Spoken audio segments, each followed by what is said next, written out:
உங்கள் ஜாதகத்தில் சந்திரன் 8ஆம் வீடு இல்லைன்னா விருச்சிக வீட்டில் இருந்தால் நீங்கள் ரொம்ப இமோஷ்னலான பர்சனாக இருப்பீங்க.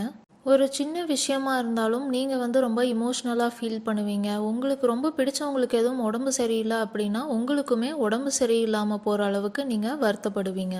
நீங்கள் ரொம்ப இமோஷ்னலான பர்சனாக இருக்கனால மற்றவங்களோட இமோஷன்ஸையும் உங்களால் நல்லாவே புரிஞ்சுக்க முடியும். யாரையும் காயப்படுத்த மாட்டீங்க.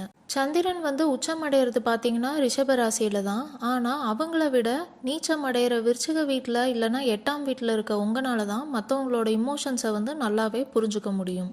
நீங்கள் எந்த ஒரு முடிவு எடுக்கிறதா இருந்தாலும் ரொம்ப இமோஷ்னலாக மனசில் இருந்து எடுப்பீங்க. அதனால ஒரு சில பிரச்சனைகளையும் நீங்கள் சந்திக்கிற மாதிரி வரலாம். உங்களுடைய லாபத்தை பற்றி நீங்கள் யோசிக்க மாட்டீங்க.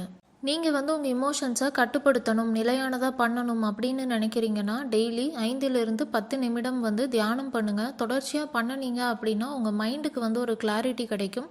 உங்களால் உங்கள் இமோஷன்ஸை கண்ட்ரோல் பண்ண முடியும். சரியான முடிவுகளையும் எடுக்க முடியும்.